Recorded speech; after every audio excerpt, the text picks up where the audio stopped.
Gaming phones එන්න පටන් ගත්තේ මීට අවුරුදු 2-3කට කලින්. ඉතින් ඒ පටන් ගත්තු මුල් කාලයට වඩා ගේමින් ෆෝන්ස් දැන් ලොකු ගමනක් ඇවිල්ලා තියෙනවා. ඉතින් මේකට හේතුව මේ ගේමින් ෆෝන් අතර තියෙන තරංගය නිසාම නෙමෙයි. දැන් තියෙන ෆ්ලැග්ෂිප් ස්මාර්ට්ෆෝන් වලත් හිතාගන්න බැරි තරමේ ස්පෙක්ස් තියෙන නිසා. ඒ කොහොම වුණත් මේ තරංගයේ ඉහළින්ම ඉන්න මෙන්න මේ ගේමින් ෆෝන් වලට හැකි වෙලා තියෙනවා. ඒ වයින්ොත් උඩින්ම ඉන්න මේ අලුතෙන්ම රිලීස් වුණ Asus ROG Phone 7 Ultimate phone එකට හැකි වෙලා තියෙනවා. මම ඉක්මනින්ම මේකේ ස්පෙක්ස් කියලා ඉන්නම්කෝ. Snapdragon 8 Gen 3.2 GHz CPU එකක්, Adreno 740 GPU එකක්, 16GB LPDDR5 RAM එකක්, terabyte භාගයක UFS 4.0 storage එකක්, අඟල් 6.78ක 1080p AMOLED 165Hz 1200 nits display එකක්, 6000 mAh battery එකක්, 65W fast charging එකක්, USB type C port දෙකක් සහ headphone jack එකක් බලා ගන්න පුළුවන්. සද්ද හැටියට නම් ෆෝන් එකකට ඕන හැම දෙයක්ම තියෙනවා වගේ. ආසන්නව. මම කතාව පටන් ගන්න කැමති මේ ෆෝන් එකේ නැති දේවල් වලින්. මේ ෆෝන් එකට නැහැ world class camera setup එකක්. ඒ කියන්නේ හොඳ camera experience එකක් ගන්න බෑ. මේ ෆෝන් එක හදන්නේ games play කරන අය focus කරලා. ඉතින් camera එක කටියට එච්චර වැදගත් නොවෙන්න පුළුවන්.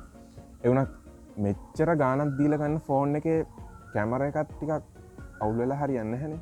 ඔව් මේ ෆෝන් එක හදන්නේ games ගහන අයට. එයාලට camera වැදගත් නැහැ තමයි. මේ ෆෝන් එකේ කැමරාව හොඳ නැහැ මේ කියනව නෙවෙයි. මම කියන්නේ මේ iPhone 14, Samsung S23 Ultra, Google Pixel 7 මේ තරම් හොඳ ෆොටෝ වීඩියෝ quality එකක් මේ ෆෝන් එකෙන් ගන්න බෑ. බෑ නෙවෙයි අමාරුයි. කොහොම වුණත් මෙගාපික්සල් 50ක මේන් කැමරාවක් තියෙනවා. ඩිෆෝල්ට් තියෙන්නේ 12.5 මෙගාපික්සල්. අපි මේක setting වලින් 50 මෙගාපික්සල් වලට මාරු කරගන්න ඕන. ඒත් එක්කම 13 මෙගාපික්සල් අල්ට්‍රා වයිඩ් කැමරා එකක් වගේම 5 මෙගාපික්සල් මැක්‍රෝ කැමරා එකකුත් බලා ගන්න පුළුවන්. ෆොටෝස් උනත් ගොඩක් ඉක්මනට කැප්චර් කරගන්න පුළුවන්. ෆොටෝස් සහ වීඩියෝස් වල HDR ඇත්තටම ගොඩක් හොඳයි. ගොඩක් ඩීටේල්ස් බලා ගන්න පුළුවන්. බ්ලර් නැහැ, නොයිස් අඩුයි.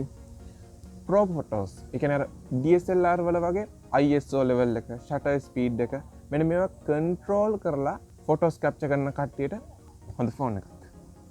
ඒත් එකම අපිට 32 මෙගාපික්සල් සෙල්ෆි කැමරා එකකුත් බලා ගන්න පුළුවන්. මේ ෆෝන් එකේ කැමරාවේ හાર્ඩ්වෙයාර් පැත්ත හොඳයි. මේකට දීපු සොෆ්ට්වෙයාර් එක තමයි පොඩ්ඩක් විතර අවුල්. අර කට්ටිය Gcam දාලා ෆොටෝස් ගන්න. අන්න ඒ විදිහට Gcam එකක් දාගත්තොත් ඇත්තටම හොඳ රිසල්ට් එකක් මේකෙන් ගන්න පුළුවන්. ඇත්තටම මේ ෆෝන් එක ගන්නේ කැමරාවේ හොඳ නරක බලාගෙන නෙමෙයි. ගේම්ස් ගහන්නනේ. ෆෝන් එක ඩිසයින් එක හරි ක්ලීන් මැට් වයිට් බොඩි එකක් බලා ගන්න පුළුවන්.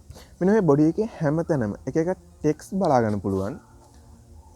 ROG 07 Republic of Gamers 206 8K Ultra HD Ultimate version එකේ ෆෝන් එකේ පිටිපස්සේ තාමත් අර පොඩි ඩිස්ප්ලේ එක බලා ගන්න පුළුවන්.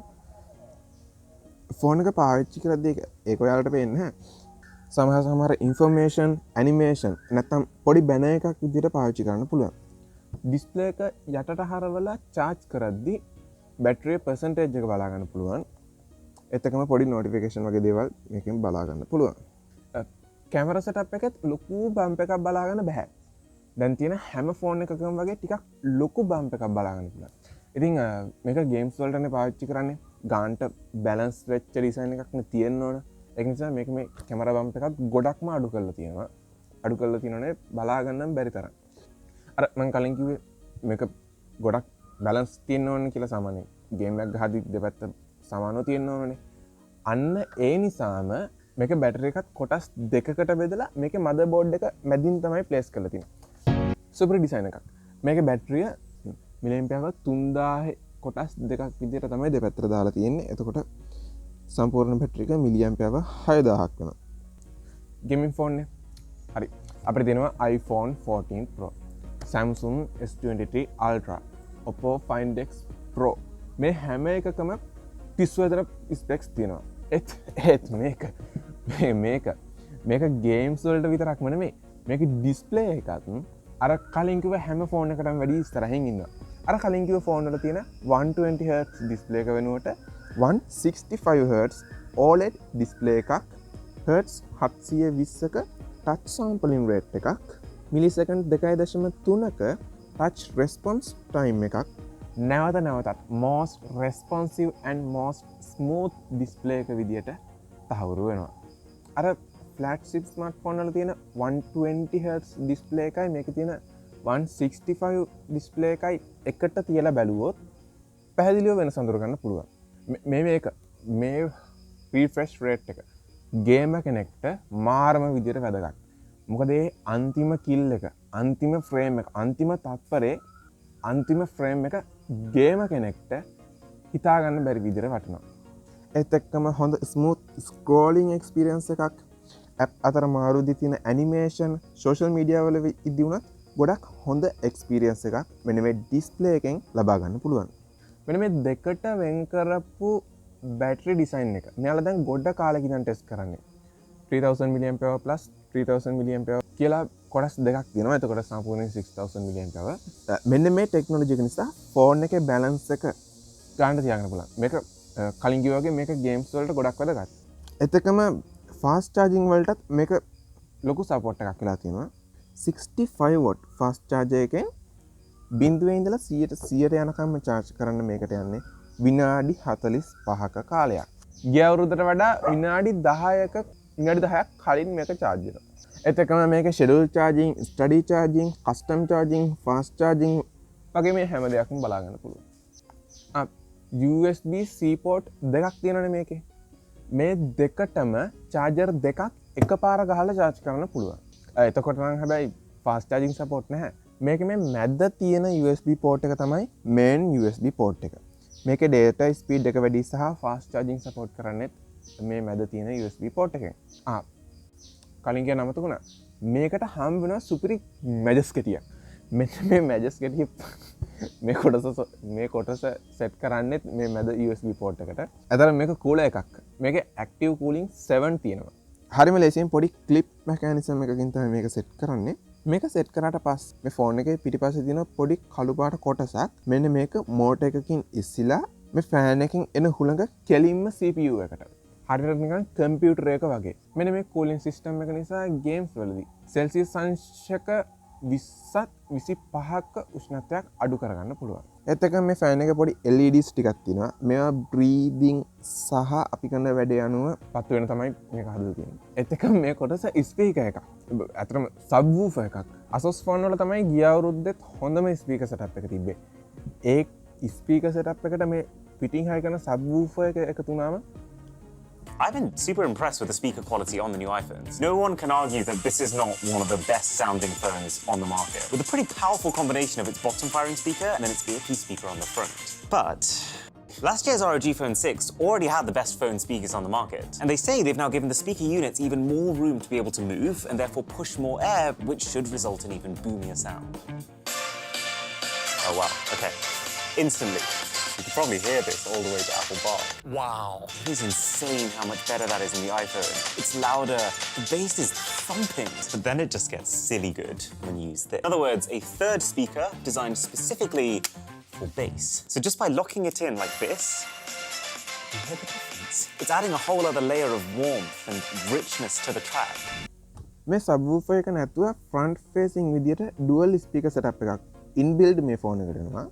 අර විදියට ෆෝන් එකේ ඕපන් වෙන කොටසක් තිබිලත් කෙලින්ම CPU එක දක්වා ඕපන් වෙන කොටසක් තිබිලත් මේකේ තවමත් IP54 කියන water and dust resistant certificate එකක් තියෙනවා. ඒත් එක්කම මේ අපිට හම් වෙන කොටසේ buttons 4ක් තියෙනවා. මේවා අපිට කැමති විදියට customize කරලා පාවිච්චි කරන්න පුළුවන්. games වලදී නිකන් අර joystick එකක්. ඒත් එක්කම ෆෝන් එකේ උඩත් වෙනමම buttons දෙකක් බලා ගන්න පුළුවන්.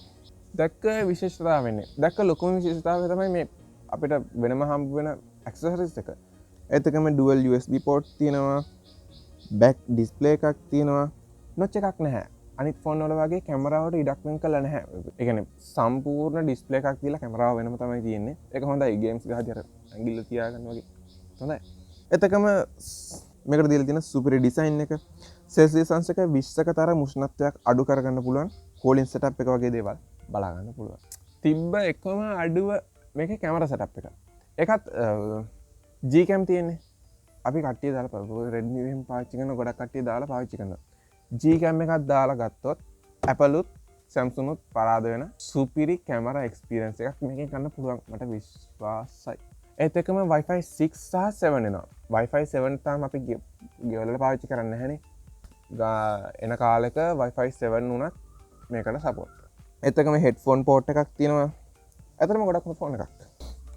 ඒ වීඩියෝ එක සහ තවත් මේ වගේ තාක්ෂණික වශයෙන් වැදගත් වෙන වීඩියෝස් බලන්න. මග නොඇර බලන්න. මාව සබස්ක්‍රයිබ් කරලා තියාගන්න. ඔය බටන් එක වුවයි කියලා සල්ලි කැපෙන්නෙත් නැහැ, ඩේටා කැපෙන්නෙත් නැහැ. ඒක නිසා ඔබත් වෙන කාට හරි මේ වීඩියෝ එක සජෙස්ට් වෙන්න ලයික් බටන් එකක් ඔබ.